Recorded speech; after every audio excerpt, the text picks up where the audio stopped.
My husband was a senior NCO in the Army. We had four small kids, and by the grace of God, we paid off $24,000 in 14 months. This is our story before we even knew we had ADHD. Welcome to The Distracted Dollar, the podcast where we talk about money through the lens of ADHD, real life, and real struggles. I'm Vanessa, your ADHD money coach, and we're here to move from chaos to control. We'd been debt free before, completely clear. And then somewhere along the way, it crept back in slowly, quietly, the way debt always does when you're not looking directly at it. I didn't notice how bad it had gotten until we found ourselves on WIC, the Women, Infants, and Children Food Program. My husband was a senior NCO in the U.S. Army. We had a steady income and we still qualified for government food assistance. That's where we were. I didn't know I had ADHD yet. I just knew that money felt impossible. I'd look at our bank account and feel this wave of shame, like everyone else had a manual for adulthood that I never got. Why couldn't I just stick to a budget? Why did I keep buying things I didn't need? I thought I was broken. But here's what actually happened next. We hit a wall. And instead of trying to slowly chip away at the debt over 5 years like reasonable people, we attacked it. All in, 14 months, no looking back. And here's the thing. This isn't a discipline story. It's an accidental brain hack story. I stumbled into strategies that worked with my undiagnosed ADHD brain years before I had any idea of what was going on up there. The debt was $24,000, and I turned paying it off into a high score challenge. That shift changed everything. Every dollar I saved on groceries wasn't deprivation anymore. It was points on the board.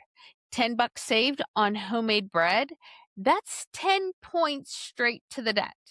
It became an addictive way that budgeting spreadsheets never were. I tracked the number obsessively. Every month, I'd look at how much we threw at the debt and then think, I can beat that. Next month, I'm going to beat that. And when I did, I hit the same way leveling up in a video game hits dopamine, real tangible dopamine from paying off a credit card.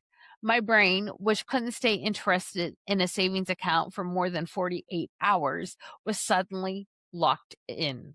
The intensity worked because it was a sprint, not a marathon. 14 months. That's short enough for an ADHD brain to stay engaged, long enough to actually make a dent. If someone had told me this would take 5 years, I would have quit in week 3. But 14 months, that felt like a challenge I could win. My husband's TDY trips helped too. Those temporary duty assignments meant extra income we could throw straight at the balance. And the moment that money hit, it was gone. No sitting in the account looking pretty. No, let's think about what we could do with this, straight to the debt every time. Because I knew if I let it set for even one day, my brain would find 17 creative ways to spend it.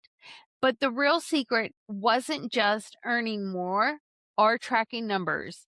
It was removing decisions entirely.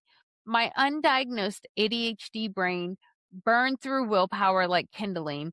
And the moment I had to make a choice, should we eat out? Should we grab coffee?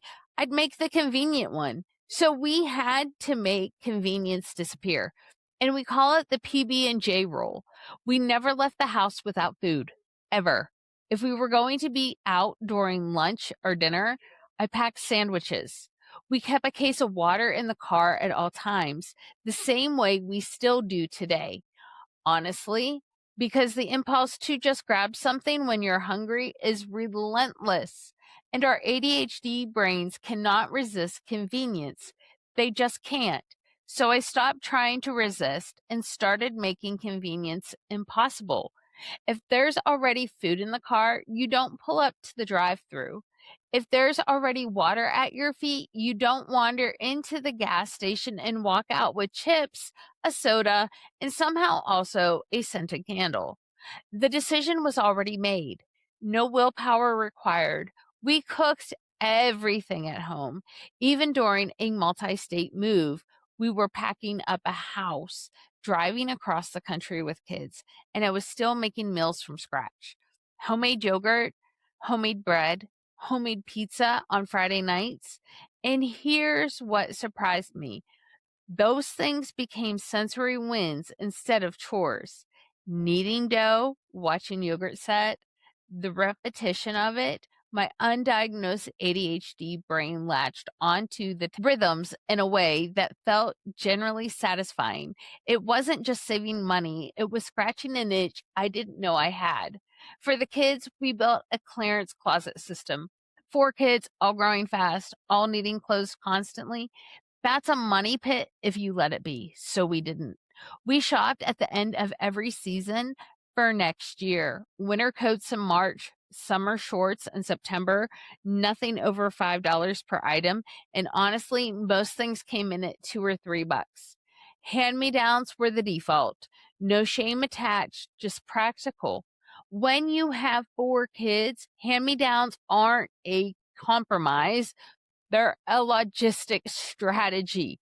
This wasn't frugality for the sake of frugality. It was environment proofing.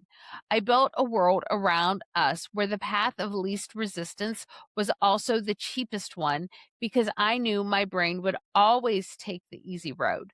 So I made sure the easy road led exactly where I wanted it to. I need to be honest about something because if I paint this as a perfect 14-month streak of financial virtue, I'm lying to you. We did mess up regularly. There were impulse purchases on stupid stuff, things that I can't even remember now, which tells me how necessary they were.